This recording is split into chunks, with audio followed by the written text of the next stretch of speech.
Hello, everyone, and welcome to the ECPPS Podcast. I am Clay Mercer, and we're about to give you news and updates within the Elizabeth City-Pasquotank Public Schools system.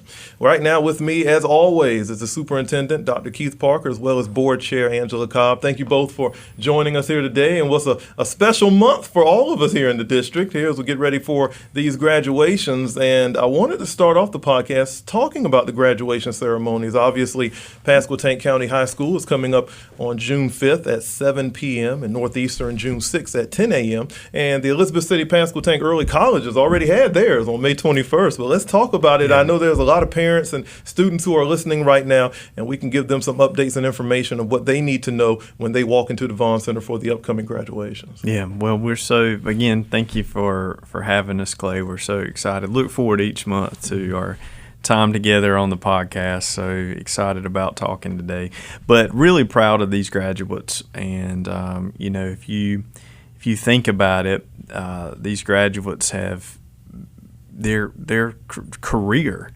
as they know it thus far in their life has been a 13-year career. They have been going to school for 13 years, most of them, with the exception of our early grads.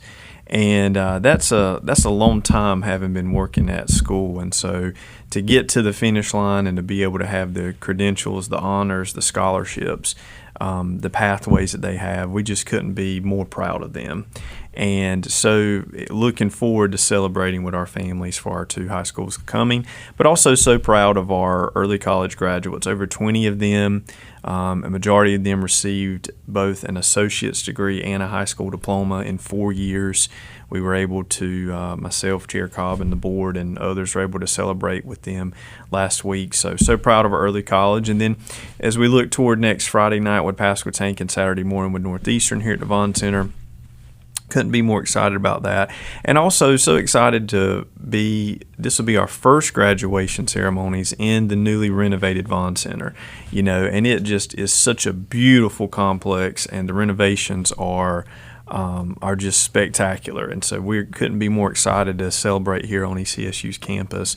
And so looking forward to that. But our schools have all the information families need. If they have questions, they can contact their child's school. But each graduate received 10 tickets that they can distribute how they choose. The clear bag, no flowers, no noisemakers, no prohibited items. That's been consistent with what we've done before. That applies.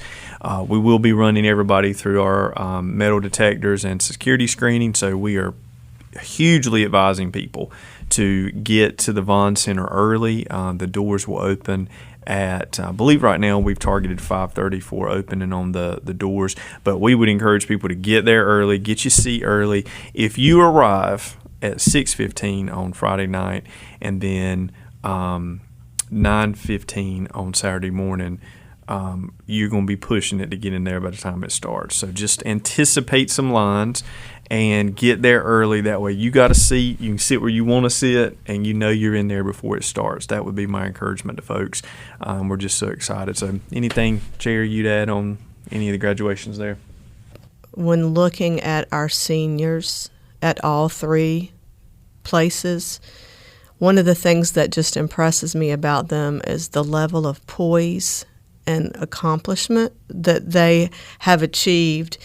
Last night we had our board meeting, or 2 nights ago we had our board meeting, and we recognized our student board members.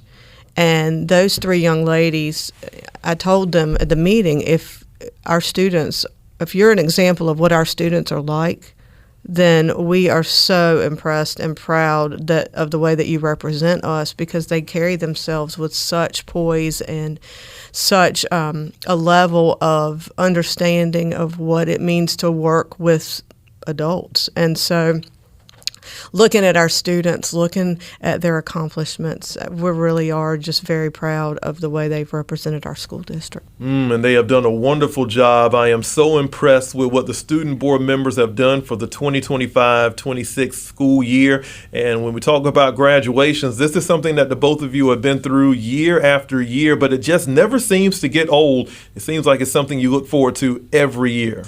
It's by far my favorite thing to go to every year. We talk about this a lot. It's mine too. It's hard to recognize the kind of energy that you feel and the pride and the just joy to see these young people, as they cross through this milestone in their life. So, I mean, I love the graduations and look forward to it every year. And it's a special thing to be on the stage and see these graduates. It is. Walk through. So it is coming up again, Pasquotank County High School on June 5th at 7 p.m., Northeastern High School June 6th at 10 a.m. It's the ECPPS Podcast, and again, a lot of great things are happening within the district. One of those took place back on May 15th. It was the Memorandum of Understanding between ECPPS and Elizabeth City State University. The ECPPS Aviation Academy, if you could just talk about what it means for the students here within the district. Yeah, well, we're so proud of our academy, Aviation Academy, and it is the first of what will be future signature career academies that we've launched in our high school. So it's our signature Aviation Academy, and what that essentially is it's some work we're doing to create these specialized, prescribed, sequenced career pathways for kids based on their interest. And so aviation has been our first experiment in this, but we're really working deeply and doing some planning and thinking about how we can launch a signature health sciences academy. I think there's some potential down the road to look at technology and industrial distribution and engineering and manufacturing, but really giving kids an opportunity when they get into high school to have some things packaged for them that is bringing opportunities together. Sometimes high school, Angela was a high school principal, she can speak to this, but sometimes high school feels like, if you go to South Point Mall in Durham, and you just park your car and you look at the mall. I mean, sometimes you think, like, where do I start? Like, there's 300 stores out here, like everything. It can feel overwhelming. High school can feel overwhelming. There actually are so many opportunities for kids that you can get lost in the abundance of choices. And what we're trying to do is package some of these opportunities in some clearly defined academies and sequences so that kids, get these opportunities under one roof. And some of that is dual enrollment opportunities and internships. Those are two pivotal things for a high school experience. But the truth is, if you don't lay the groundwork and take the necessary prerequisites in your 9th and 10th grade year, you may not be able to get the kind of dual enrollment opportunities and internships your 11th grade year. High school goes by in a blink of an eye. It is a fast experience. And so we don't want our kids to show up their 11th grade year and say, oh, I want to be a pilot, or I want to take an aviation internship. We're going to work with you, but the truth is you've already missed some opportunities because it's too late at that point. So we're trying to do a much better job of getting kids identified in pathways early on, and that's what the Aviation Academy is for us. And the last thing I'll say here is we're thrilled because this is the first official partnership, memorandum of understanding, where we are giving kids the opportunity to dual enroll with Elizabeth City State University in the aviation science courses here. And we have had dual enrollment opportunities in the past. Our kids will continue to have those through the College of Albemarle. So proud and excited that we're increasing our numbers of participation in dual enrollment with the College of Albemarle. But this will be a new opportunity where kids can dual enroll at Elizabeth City State University in addition to dual enrolling at College of Albemarle. There'll be some kids in their junior year who will be dual enrolled at the College of Albemarle and also dual enrolled in the aviation sciences program here. And I just think that's a wonderful opportunity. And we're going to be able to add this dual enrollment opportunity with Elizabeth City State to our students at no cost to our students. I think that's a wonderful thing. And then some of our students are going to move on through this dual enrollment, and they're going to be able to obtain their private pilot's license in the senior year of high school for them. And I mean, if you think about that, it's hard to believe that that's a real thing, but it's a real thing. You can get a private pilot's license in your senior year of high school and fly a private plane. And we're going to have some kids that'll be able to take advantage of that. And I just couldn't be more excited about those opportunities. Chair Cobb, it's a special opportunity for our students right here in Northeastern North Carolina. It seems like a win-win for everyone. It absolutely is a win-win. And one of the things I was thinking about while Dr. Parker was talking is the fact that this is another opportunity that our students don't have to leave this area to be able to access a viable career opportunity. Yeah. And they can work within their high school to do aviation sciences. They can work within the university to do aviation sciences. And then we have opportunities for employment, Coast Guard base, airport in Norfolk. You can stay in this area and still pursue your passions. And so seeing that come to fruition is really exciting. One of the things that I was thinking about as well, we just recently had in the district an event where students went out and did some job shadowing, and that is pivotal, I think. And we used to do, back in the day, the 8th graders used to do job shadowing on Groundhog Day. It was a thing with the district, and they would go out and they would visit in larger groups, businesses in the area. And I always remember thinking how cool that was, because if you had a student who had an idea of what they might want to do, when they see it, it kind of solidifies, oh yeah, maybe I really do like this, or maybe there's no way, that I want to do this. When I was 16, my mom was a nurse, and so I decided I was going to be a candy striper. And I went to Albemarle Hospital, and I was a candy striper for one day, and that was it. And then I realized that the nursing career was not for me. Thank goodness my mama loved it, but it was not my thing. And, that was a good thing for me to be able to experience that. And that's a good thing for our students to be able to experience that. At our board meeting, that was actually highlighted, the job shadowing day. And we had 2 students who spoke about their experiences. One young lady job shadowed an attorney, and the other young man went to TCOM. And they actually got up and spoke to us about their experiences. Another example of just how poised and well-versed our students are, because they both got up and told us, about what they had encountered and learned. And it was really wonderful to see the work of our CTE director, Miss Murray, who was a guest on one of the podcasts, and our career development coordinators and our business partners, because we had, I don't even know how many business partners, 20 plus business partners who partnered with us, including the chamber, and opened their doors to let our students see what a day in the life is like. We even had a student that came and shadowed Dr. Parker, and he got a chance to see what it's like to be a superintendent. And so just those partnerships and giving students opportunities where they don't have to go away from Northeastern North Carolina.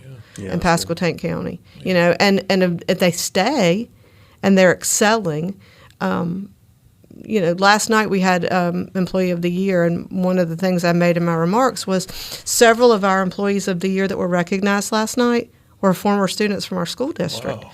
What a testament to the kind of students we're producing if they come and work with us, and not only just come and work with us, but excel in their jobs. Yeah. So I think that's pretty important. The fact that they don't have to leave Northeastern North Carolina, it just talks about how important collaborations are, and ECPPS has done that for many a year. The job shadowing, I'm looking forward to WRVS being added to that, because I think we have some wonderful students who do morning announcements and things of that nature. We have to bring them here. But I think this is great for the students. These opportunities like this, how it works for these students, is just a great chance for them, and it happens right here in Northeastern North Carolina. Doesn't get much better than that. So that's true. Love those opportunities. Again, a win-win for everyone.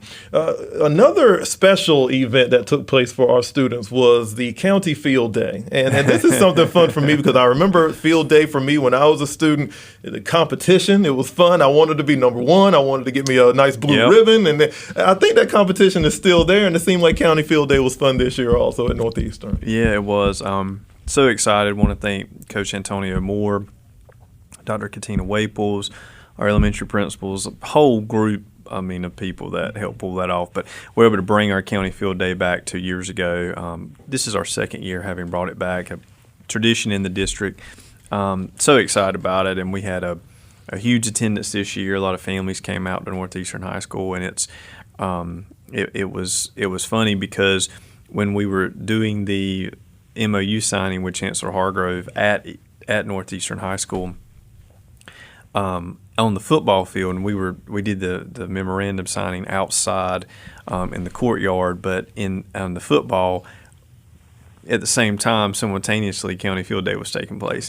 So at certain points, kids would win relays or something. You just hear the whole eruption of screams and claps, which was great, but it was a fun thing to see. Just we had a lot of things going on that day, but just really excited for these opportunities. And part of what Field Day represents, along with our elementary athletic league we've launched with basketball and elementary and soccer, is a belief that we want to instill, there's a lot of lessons in teamsmanship at a young age, and particularly for young children, teaching this idea that, most things in life, I guess with the exception of, golf, cross country, maybe there's some things you could win on your own. But most things in life, if you want to achieve your goal, you have to work with other people. Like, you cannot win on your own. And that's a big lesson. And then the athleticism. We want our young kids to move. We want them to be physically active. We want them to build their athletic capabilities at a young age. And so we're pivoting resources and a focus on athleticism, physical activity, teamsmanship at a young age in our elementary schools, and I think those are big opportunities for kids. Yeah, I think so too. And if I can remember correctly, J.C. Sawyer Elementary had the most first place winners. So congratulations to those athletes over there at J.C. Sawyer. You're listening to the ECPPS Podcast with Superintendent Dr. Keith Parker and Board Chair Angela Cobb. We thank you all for joining us here. Now, the most recent board meeting took place on May 26th, and there were many recognitions at the board meeting, especially for our school nurses who play a very pivotal role day in and day out with our students. Chair Cobb, if you could speak a little bit about not only the nurses, but what White has provided for the school system. Absolutely.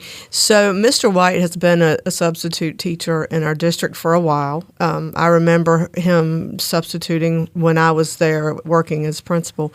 And he actually stepped in as a long-term sub in our health sciences class, and he was there for the whole year.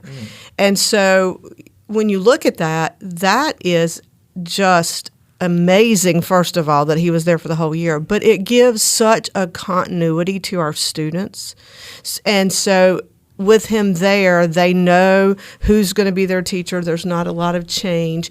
And he was assisted by our school nurses. They went in and helped him with the curriculum to make sure that, the students were getting the health pieces of the curriculum. School nurses are so important. Everyone's important in our school district, but school nurses are so important in our school district because not only do they manage the physical health of students' medications, that kind of thing, they also work a lot with the mental health of our students. And I know when I was an administrator, my school nurse was sometimes my right hand in helping students kind of get through the day, whether it was with physical symptoms or mental health symptoms. And so they wear many, many hats.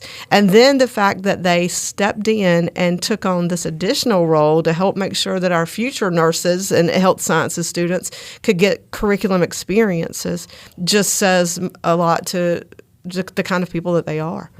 And so we're really thankful that they're willing to do that. And there's some phenomenal school nurses in our district. It really is. So proud of what they do. Superintendent Parker, when we talk about the board meeting, there were a few other recognitions. If you could just speak about these recognitions and kind of let the people know a little bit about them. Absolutely. And I want to share as well on this idea of nurses and healthcare.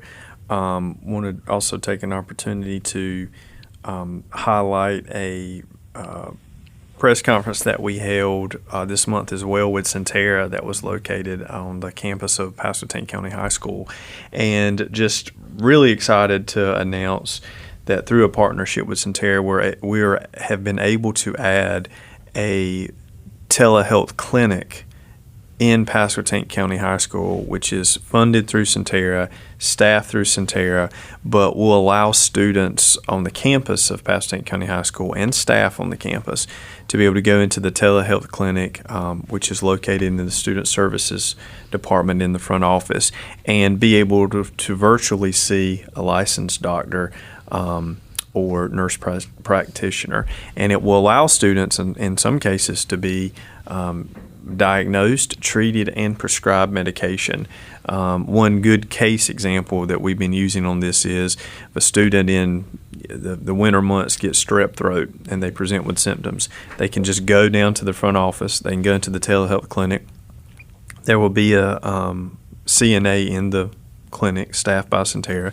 Student will come in with parent permission, of course, be able to be diagnosed, be seen, blood pressure, vitals taken in the lab, and then a doctor will be virtually review the symptoms, and then if in fact the kid had strep, and in this example, doctor will be able to prescribe the antibiotics right there. So when the parent comes to pick this student up, the nurse is going to be able to hand the parent also the prescription. All they need to do is go by the drugstore, and then there you go. And we'll be able, through our partnership, to bill students' insurance providers, or Centera will be able to help us cover the cost for students on this. So the expansion of access to health care is a really big deal, and I couldn't be more thankful and proud of our partnership with Centera and everything that Centera is doing in the community here. So want to mention that.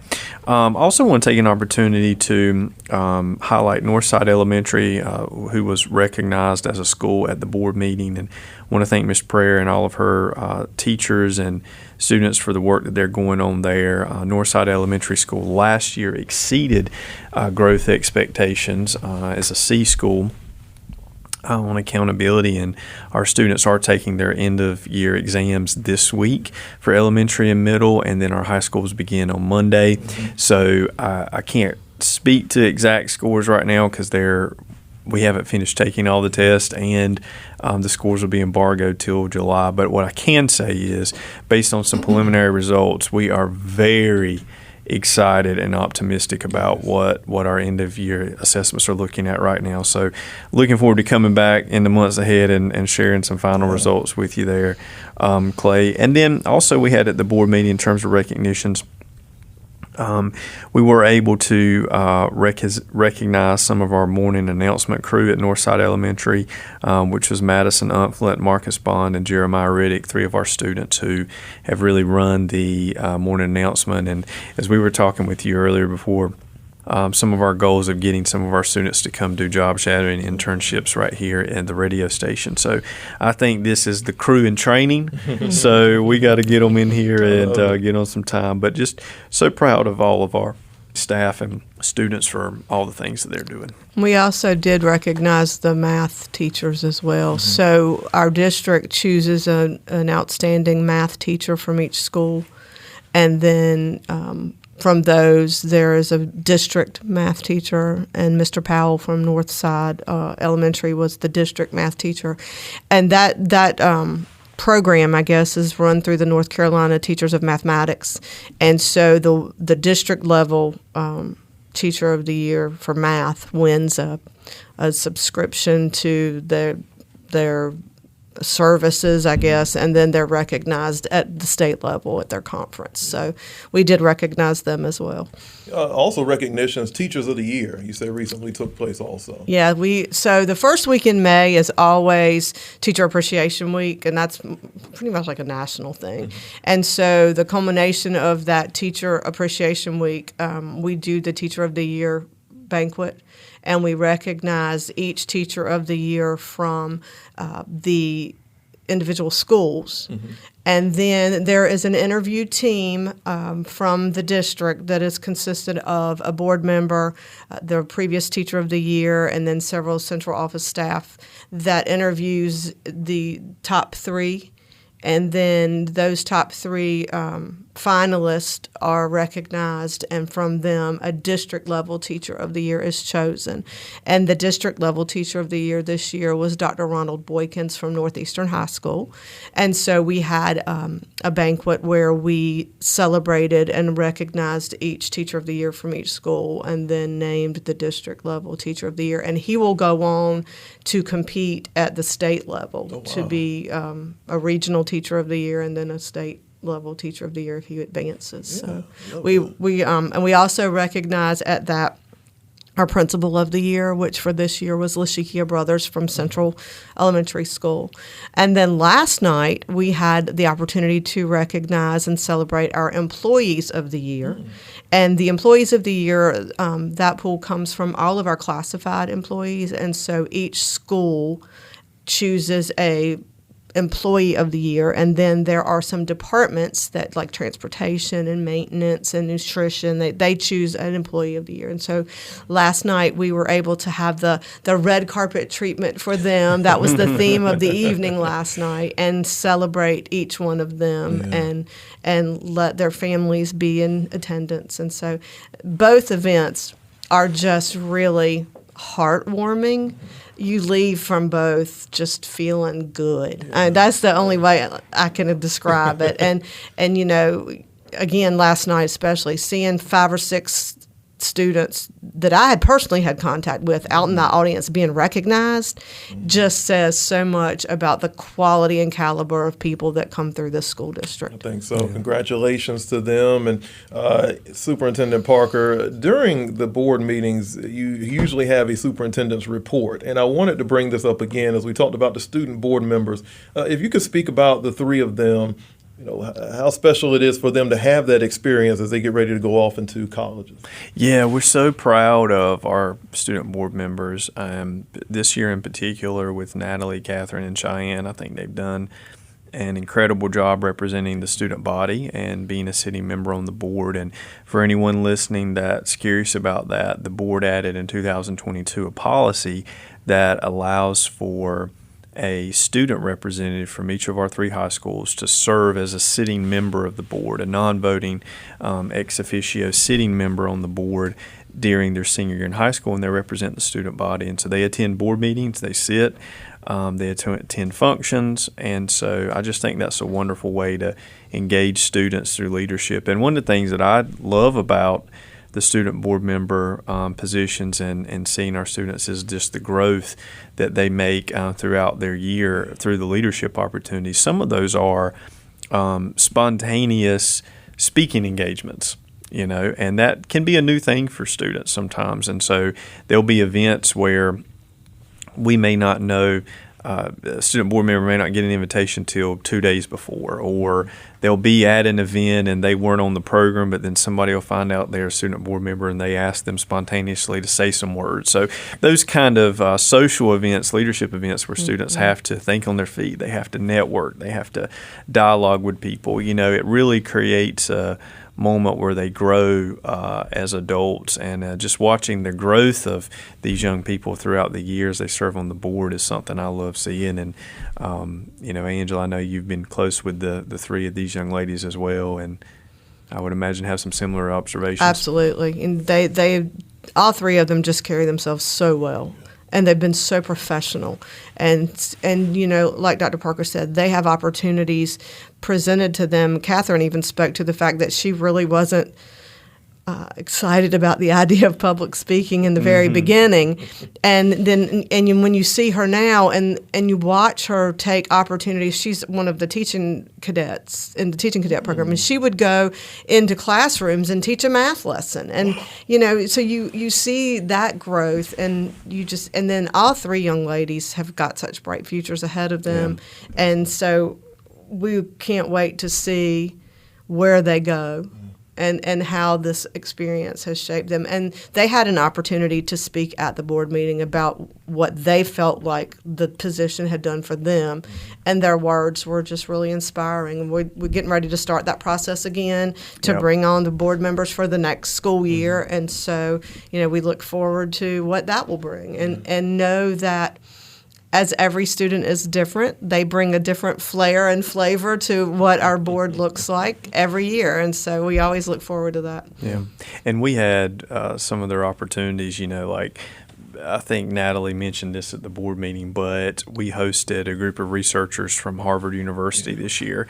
And one of the things that we asked the 3 student board members to do is they essentially helped plan a large portion of the Harvard visit. They were tour guides. They met with the researchers, and that's just an incredible opportunity for a high school senior to have that sort of exposure. A year ago, we hosted Governor Stein at Pasquotank County High School, and our student board members a year ago, Brandon, Ruby, and Erica, they helped plan a large portion of that.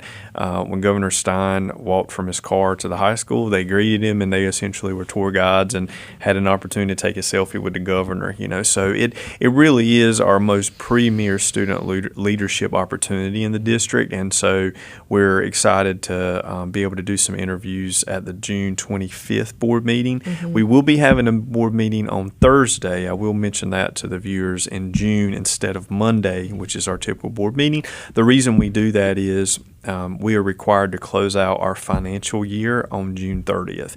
And for the school system, our financial year begins always on July 1st.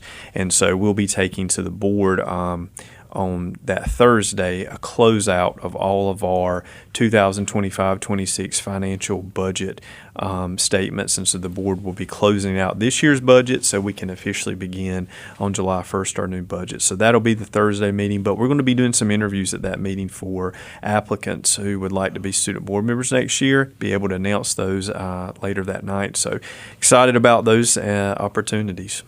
Speaking of excitement, again, it's graduation time. And so this is a really special moment here. And a lot of other districts are dealing with the same thing and the excitement. I think a lot of our listeners may want to know what your schedule looks like. Once graduation happens, it seems like, they take vacation for about 2 or 3 months. But that's just not how this works. No, that's usually not how it works. We really don't have, the school district doesn't really have a break, because when the last day of school comes, then you have work days where teachers are doing various tasks, whether it's closing out the year, whether it's packing up their classrooms, finalizing grades. Those kinds of things happen, but then we roll right straight into summer programs. So there's not a real big gap, and you have to staff those programs. So HR is really busy and in the throes of finding out who's going to be running what programs and getting those people in place. And there's not a lot of downtime. And so, and then we might not have as a board tasks per se, meetings or events or things like that, because students aren't here, but we still have business at hand that gets done in the summertime. We usually do our superintendent's evaluation in the summer. We're closing out the fiscal business year in the summertime. Usually we do some kind of retreat or training to get ready, and then before you know it, it's August 1st. The district does a leadership retreat for all of the district leaders. The board's usually pretty heavily involved in that, in attendance of that, and even maybe in planning some events for that. And then it's time to get ready for convocation. So there's really, it might not be as I don't want to say frantic, because that doesn't have a really good connotation, but it's not necessarily as busy, but it's a different kind of busy. Yeah. It's definitely not a 2-month vacation. Yeah. Definitely not. And I've told people before, one analogy, it's maybe not a perfect analogy, but one analogy might be the Super Bowl halftime show. Like the players leave the field and they go back to the locker room. They sort of reset for the second half. But for the stage crew and for the event organizers, that's the whole hardest part of the whole Super Bowl. If you think about it, they set up, break down everything in the halftime show.